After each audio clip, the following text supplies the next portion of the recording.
Shruti Sharma? Yes. Yes, please take a seat. So, Shruti, tell the panel about yourself, your academic qualifications, your work experience, if any, and your main hobbies, very briefly. Okay, sir. So my name is Shruti Sharma. I have been a student of history. I was born in Bijnor, educated in New Delhi. I completed my graduation from St. Stephen's College, and currently I've just started my post-graduation in sociology from Delhi School of Economics.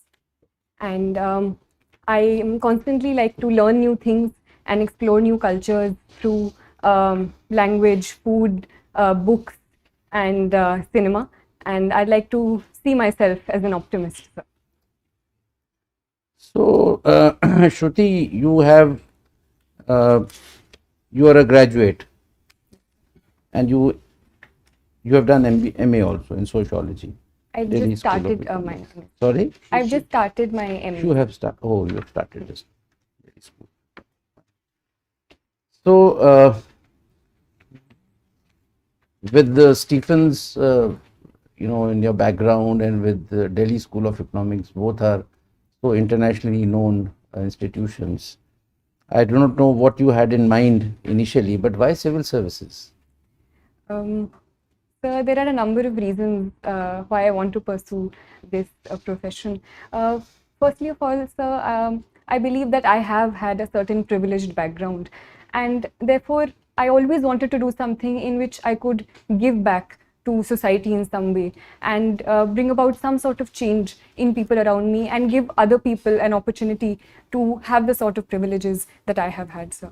Secondly, I believe, sir, that on a personal level, I believe the diversity and the scope that these services provide can be an avenue for great personal growth and an avenue for learning a lot, which it would provide me, sir.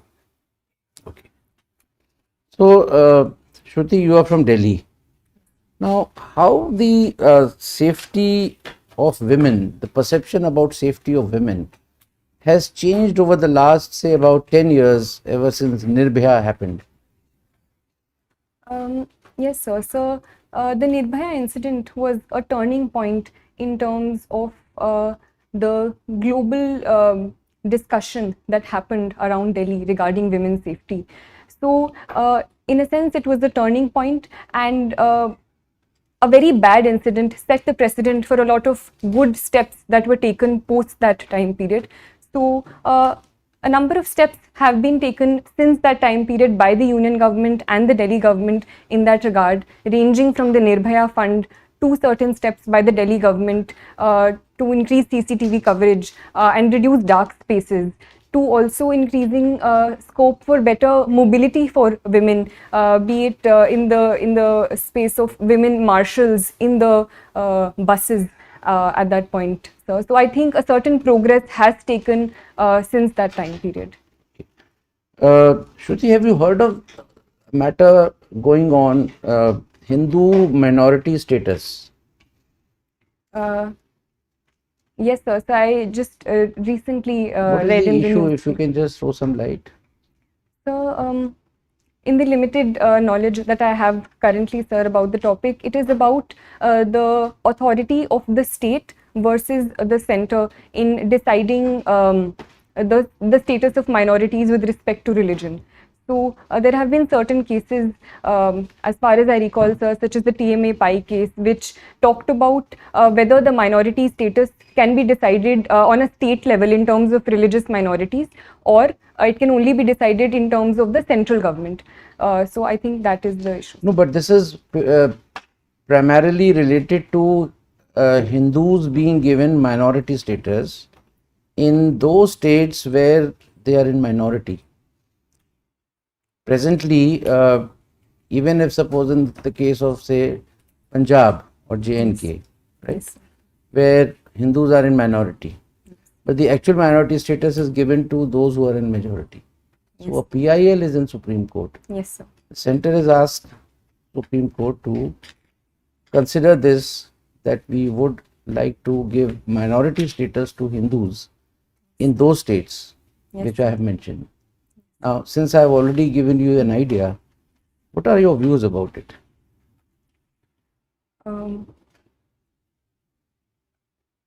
So, the Constitution of India does protect the status of minorities in India as a whole. And so I believe if for certain purposes and for certain positive reasons, the Supreme Court does decide to give minority status in a particular state to reduce atrocities against certain sections within the state, it can be a positive move. Viren sir?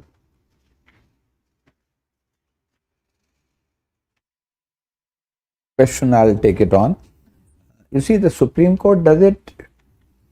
Supreme Court in no way is in a position to stop atrocities.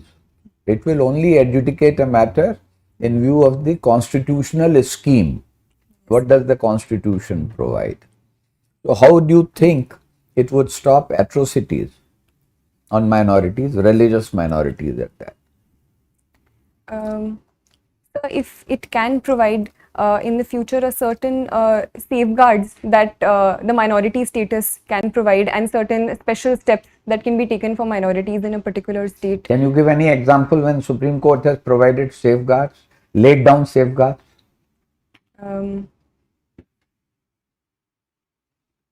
You heard of Vishakha's case? Yes. Okay. You've been a student of history. Yes, sir. Who do you think, whom would you rate as a foremost historian of the later Mughals period? So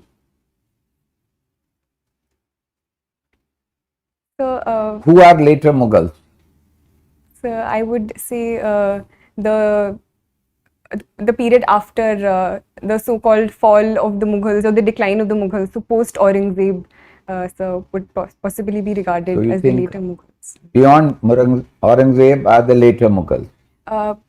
Yes, sir. So which are not considered so high and mighty in the course of their achievements. Okay.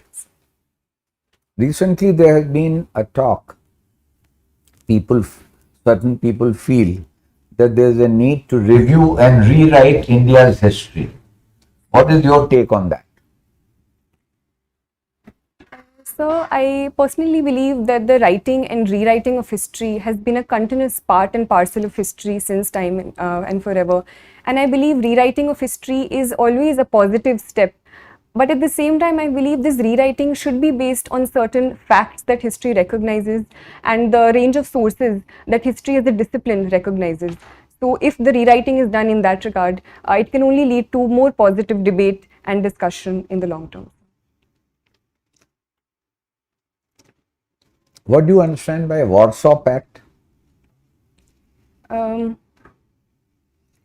the Warsaw Pact was a pact signed in 1955 in the context of the Cold War, led by the Soviet Union. It was a security pact formed in the context of the formation of the NATO and an opposition to the NATO, sir. I have another question from history, on history. What was standstill agreement? Sir,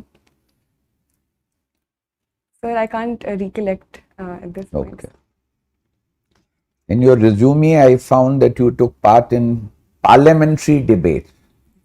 Now, how are the at school or college level debates different than parliamentary debates? Sir, in college there are a number of formats of debate we participated in, ranging from parliamentary debate to conventional debating to turncoat style of debating, and there were a lot of variations there. The structure of the debate is a 3-on-3 format. So while certain positions were the same, such as opposition, leader of opposition, there was a whip speech as well.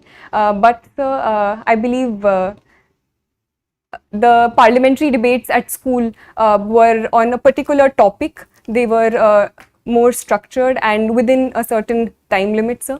As compared to parliamentary debates in the parliament, I do feel that sometimes they are quite long and are not in a point-to-point format as we discussed in school and college. One of your pastime or hobby is exploring word cinema.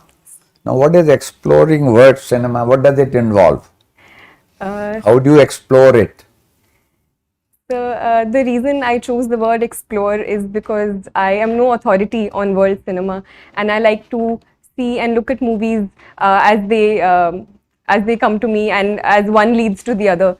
So ranging from Iranian cinema to cinema of Hong Kong. You are not a student of languages. So other than Hindi and English, what language do you know? Sir, I have tried to learn reading and writing Urdu, so I know the Urdu script. I like to learn a few phrases here and there from my friends who are from different states. So you will explore world cinema from subtitles, is it? Sir, I believe world cinema is more than just dialogue. The very vocabulary of filmmaking and cinema, I believe, does not necessarily need language to convey it.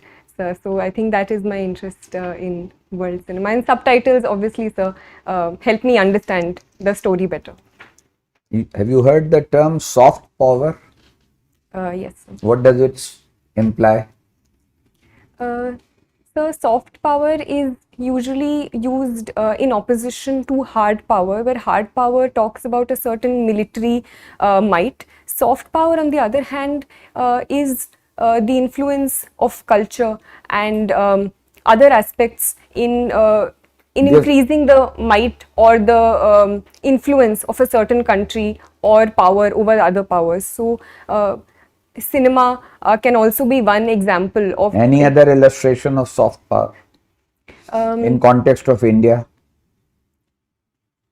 So India's cultural outreaches, for example, yoga and international celebration of the International Yoga Day across the world can also be an example of India's soft power. Okay, thank you. Well, Shruti, you are from your home district is Bijnor. So tell us something about Bijnor. Sir, Bijnor is a district located in western UP, sir. The river Ganga flows through it, so it is a very fertile state. Sugarcane being one of the major crops of Bijnor, and therefore sugar mills and the sugar industry is also very well developed, with 5 of the most largest sugar mills located here. In terms of historical importance, the place Vidurkoti is associated with Bijnor. There are a number of prominent personalities from Bijnor, ranging from Vishal Bharadwaj in cinema to poets like Dushyant Kumar, to historical figures like Abul Fazl associated with Akbar, sir. So it is truly a very rich. What product has been assigned to Bijnor district as a part of ODOP scheme of government of UP? Sir, woodwork and wooden craft, especially associated with Nagina, is assigned to Bijnor. Okay. So what is this Amrit Mahotsav? We keep hearing about Amrit Mahotsav. What is this Amrit Mahotsav? Now the whole country is celebrating Amrit Mahotsav.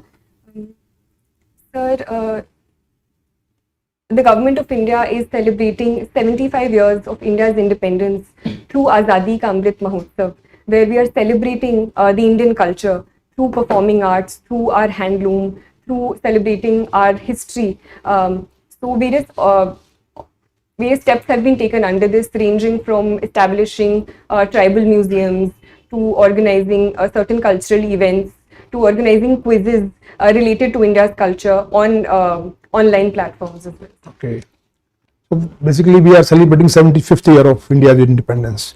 So even after now 75 years of independence and so much of progress on various fronts, still we have a good number of people who are having severe problem of poverty. As per recent data of Niti Aayog and even the international poverty check, we have, I think the number of course varies around 7% to 12% from different sources. What could be the reason why we have not been able to tackle this problem?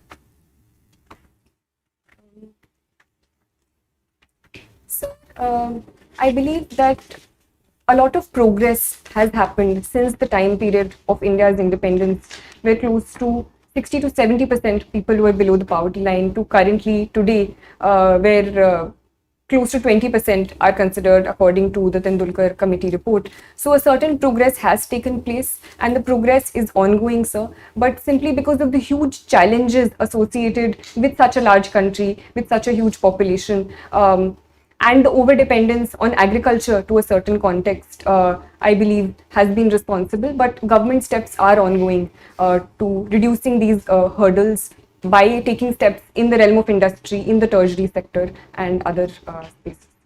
What is the current size of Indian economy in US dollars terms, approximately? I can't recollect the exact. Okay. So we have set a target of 5 trillion US dollars economy by 2024-25. Currently we are at around 3 plus.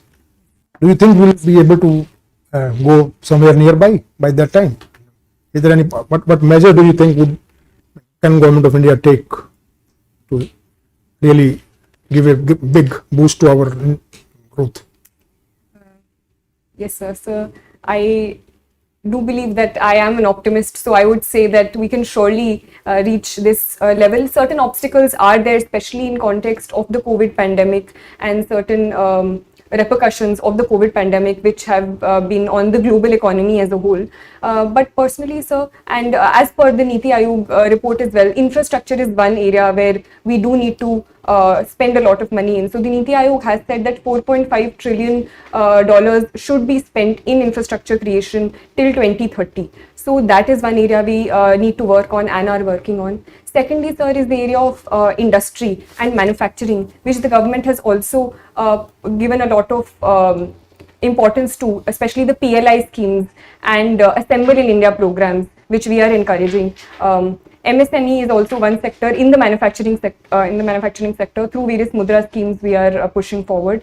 Thirdly, sir, is agriculture, because more than 50% of our population is dependent on agriculture, and unless and until we tap on that front and diversify and add more value added products to agriculture, that can't be done. So in that context, giving importance to food processing industry is important, and bridging the gap between the farmer and the market through technology is also one step. So what is the scheme for basically promoting this food processing industry launched by the government of India? So there is this scheme, I can't recollect the name, but it PM KSY. Pradhan Mantri Kisan Sampada Yojana. So in your opinion, which is the very significant public policy initiative in the last couple of years by government of India, which has done really, in your opinion, has done really well? Sir, I think in the light of the COVID pandemic, the PM Ayushman Bharat Yojana has been very instrumental in expanding the public health infrastructure across the country and providing affordable healthcare to most sections of the population. So in your hobbies, you have mentioned practicing yoga. So you do it every day, or? I try to. Okay. So recently, one very important development has taken place with respect to traditional medicine. Are you aware? Last 1 week only, and quite something to do with WHO, the traditional medicines. I'm sorry, sir. Because we are establishing the first WHO center on traditional medicine. It has been approved. Okay. So now, as civil servant, what do you think that you will be, with your knowledge, with your experience, with your education, how do you think you will be fitting into that view of civil servant?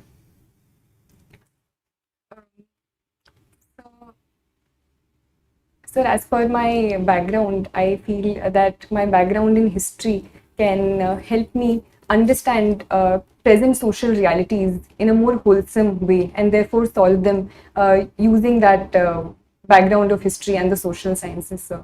So firstly that. Secondly, sir, I believe I think I do have an ethic of dedication towards my work, and personalized work ethic, where I'm able to stick to deadlines and perform work in an organized manner. So that I think can help me, sir. Thirdly, I believe, sir, that I like to work in teams, and I have good interpersonal relationships with people around me, and I have been told so. So that also I think can be an asset. So have you any experience of working in a team in your college or university days? Yes, sir. I was in school. I was in the student executive, and I was appointed as the secretary of cultural affairs. Okay. So we organized all school events and participated in and organized all the events during the entire school year. Thank you. Shruti, you are a student of history Yes, sir. and you have sociology and studying sociology. What was your optional paper in the exam? It was history, sir. It was history. Yes, sir. Okay. What stand has India taken on the Ukraine war? So India has taken multiple stand on the Ukraine war. It has taken a very assertive stand in first and foremost condemning the violence perpetrated by both sides. So, and it says that it is bound by the UN Charter and stands for UN Charter and territorial integrity and sovereignty of any nation. It has also been talking to both sides and arguing for and asking for a position of dialogue and diplomacy to solve the war and a complete cessation of conflicts. What is India's voting record in the UN Security Council and General Assembly? Sir, I'm sorry, sir. In the context of the Ukraine war, On Ukraine. so India has abstained from any resolutions by either of the two sides condemning the other. Sir. Is abstaining meaningful, or does it mean that doesn't mean anything? Sir, in the context of India, I think it is a meaningful stand, and it helps India maintain its strategic autonomy on the issue and upholding its national interest in both cases, at the same time providing itself an avenue for talking to both sides simultaneously and not antagonizing any of them. Do you think India's relations with Russia, global relations with Russia, are also a factor in this decision? Abstaining? Sir, I believe that India has categorically condemned the violence that is happening. So that is a constant thing which has led to this decision. But at the same time, it has also abstained in the context of making sure that it does not antagonize both sides and at the same time maintains its strategic interests. So. Why is the US so keen to expand NATO to include Ukraine? Why?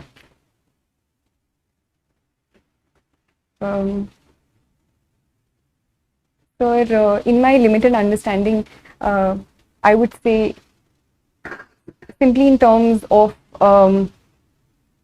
the conflict with Russia and the antagonism with Russia and USA has been on since the Cold War, and simply in terms of increasing its sphere of influence and is something that the US has in mind, especially after the Crimea annexation in 2014 as well.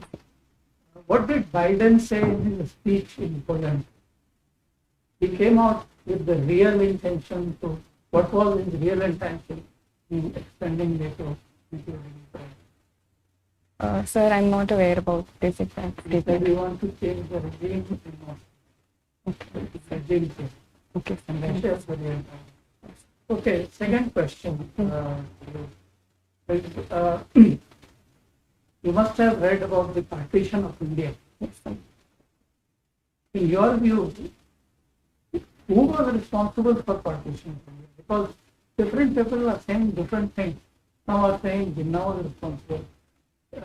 Some of our own stalwarts are saying Nehru and Patel were responsible. In your view, who was responsible? So, So the unique thing about history is that we never get very direct answers in any case. So there is always a conflict of interest. And I personally believe it was a sum of many things together which led to the partition. And it was especially the political developments which happened in 1946 and 1947 due to the political violence and the violence which happened in Bengal and Punjab during that time, starting from the Direct Action Day, as well as the role of certain politicians such as Jinnah, and the political mobilization that happened after that, which ultimately led to the partition, along with the role of the British governments. Who was the person or the party responsible for demanding the partition of India? Sir, it was the Muslim League led by Jinnah. Masters in sociology. Okay. So tell me, is an individual shaped by society? Yes, sir. Sir, I do believe that an individual, right from his or her birth, is constantly shaped by the society he or she lives in. Okay. Okay. What is your view on taxation on digital currency?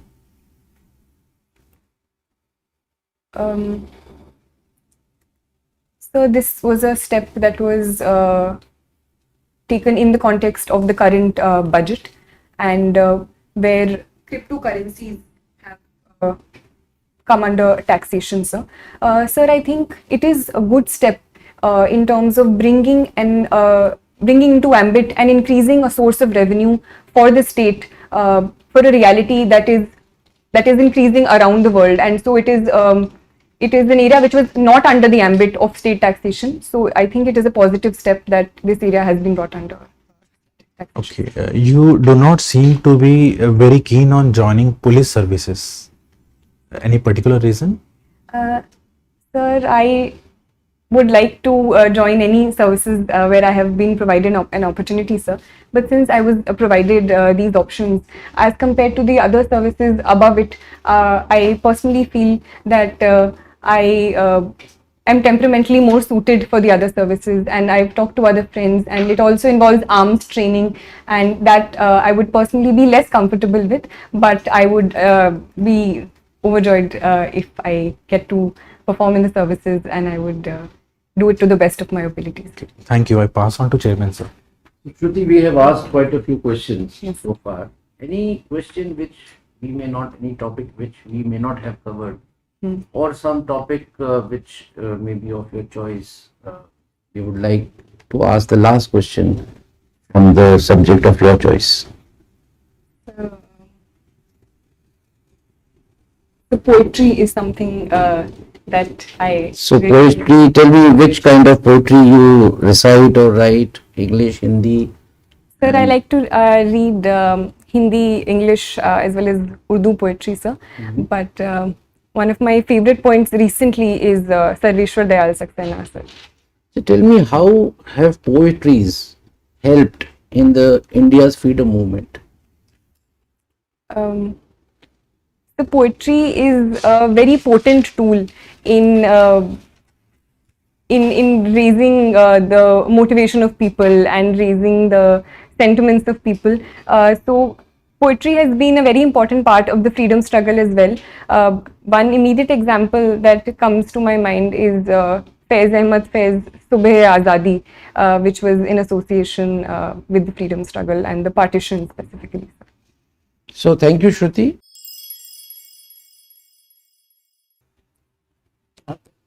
So Shruti, we have good 10 minutes for feedback. You know, our strong point is that we give, so long as you say that I don't need anything more to know, we will not let you go.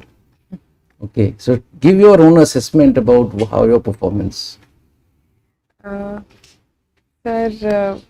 I think my performance was okay, sir. There were a few questions that I feel that I could have answered Like? better. So there was a certain question about Ukraine and Russia, where I felt I was repeating myself, so that I But thought, we didn't feel it. okay.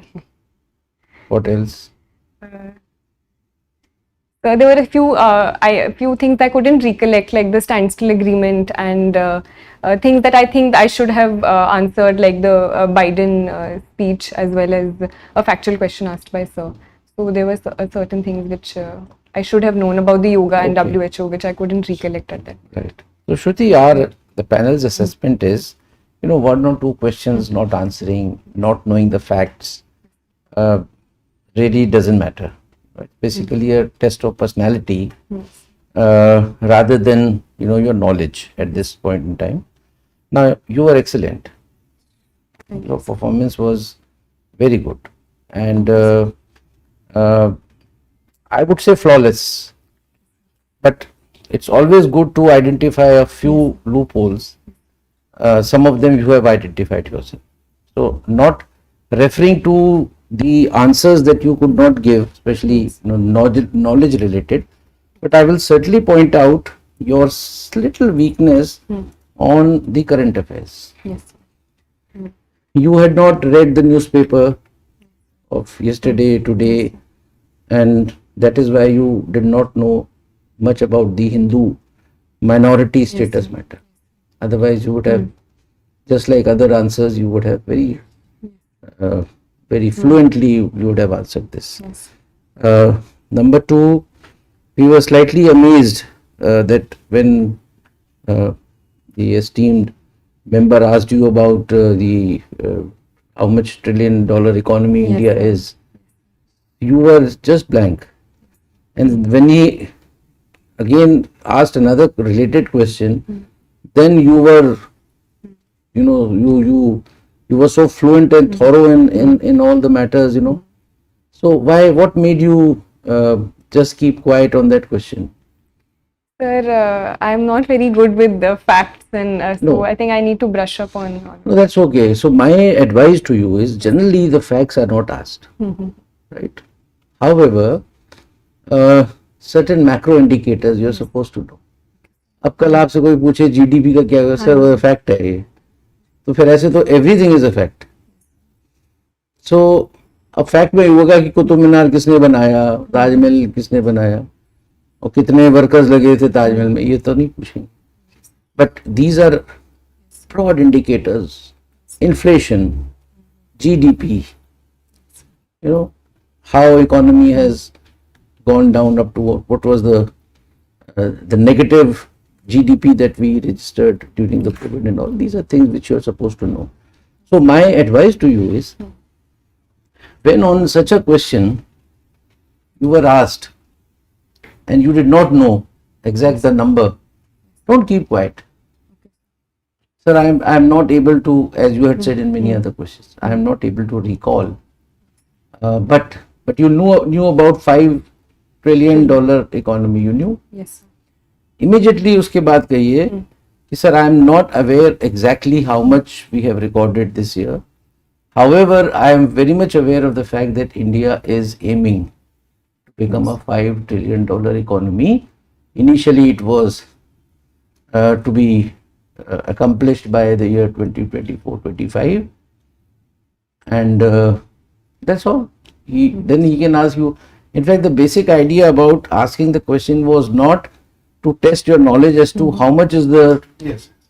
It was basically to know, because if you are not able to answer the first question, he need not go into the details. No point in embarrassing the candidate by asking a question again and again जिसके बारे में आपने पहले ही surrender कर दिया. So have you understood? Yes, sir. If you know a little bit about it, you can always say कि sir, I am sorry, exact, I do not know. Then he may say, just guess. Now, that also would not be done. But even you cannot say somebody, I was told in the mock interview that you will not ask such a question. You can't. उसका जवाब तो देना ही है. कई बार hazards भी आ जाते हैं. जी, sir. But there are certain norms, rules, but there are certain hazards, which are away from the norms and rules that you have to be prepared for. Thirdly, your first question about giving back to the world. You mentioned 2 points. Yes. Giving back what I have accomplished, the privilege. Now, what privilege? You are just 24 years old. अभी तुम्हें दुनिया ने दिया क्या है? right? You can say when you are at the fag end of your career, maybe people like us who have retired, we are giving back to Child Academy, our experiences. So at this point in time, this answer is not apt. But second thing that you mentioned about diversity, you expand that a bit more, right? So public services, the basic difference between whether you are an academician, whether you are a corporate in corporate sector, when you have to choose the civil services, the first thing is that you are joining a public service. You're keen on public service. That is the uniquest part about civil services. तो public services में कई बार ये भी पूछते थे, public service करनी थी तो you should have become a leader, political, you should have joined politics. Yes. Somebody can ask you.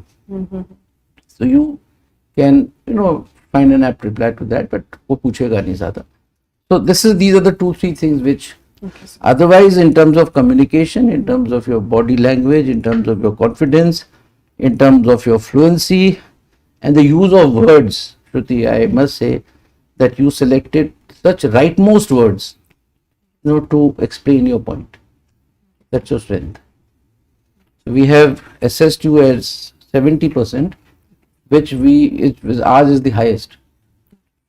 So you have begun with a good note in the morning, and any questions if you have.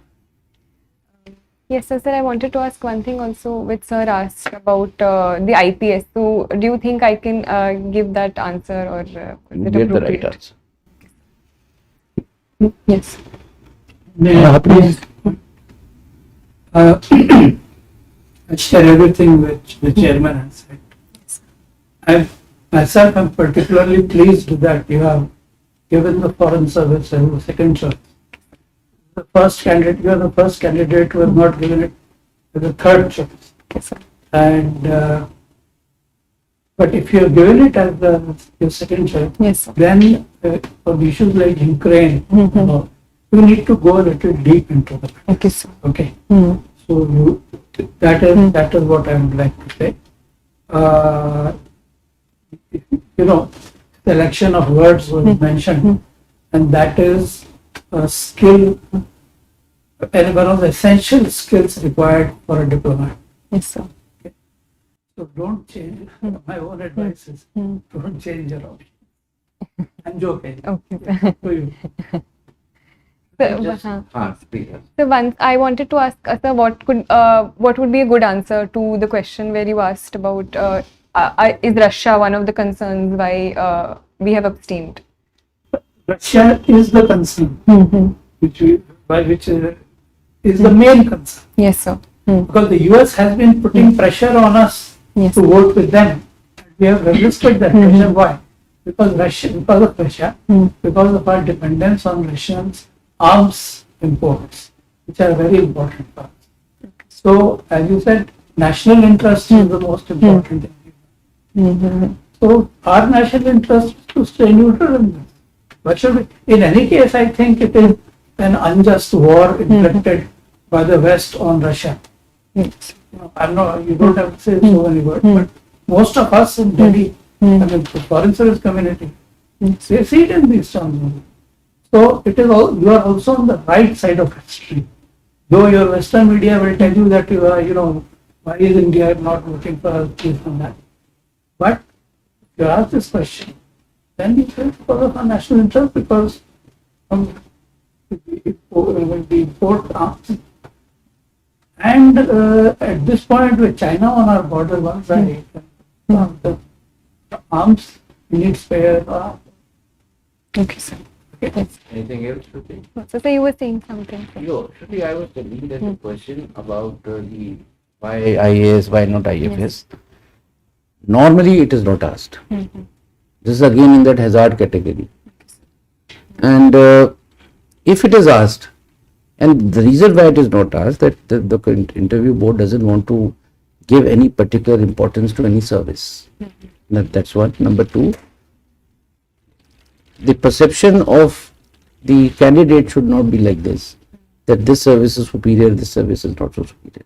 You haven't got into any service. You can get anything, so why should you get disturbed about it? in case somebody asks, like it was asked today, the best thing would not to compare the services, which you did not, and take it on yourself. Sir, I am best suited. I thought my personality or my not even liking, I'm more suited for, or I'm not suited for the Indian police service, which you said. Without criticizing, sir, a lot of foreign, this is a lot of traveling, I want to be in India, this, that. Or my father said this, mother said this, no. Just take it on your own. You are more, I think, suitable for this particular service. So I thought that I'll do justice with that service if I get it. You can use the word temperamentally, which is a fact. It's not like me. I'm temperamentally not suited to the police. Yes, sir. Yes. Temperamentally. Right? Thank you so much. Thank you, sir. All the very best. Thank you, sir. And if you have done your means, Shruti, we are anxiously waiting to see your name in the list, final list. Thank you, sir. Yeah.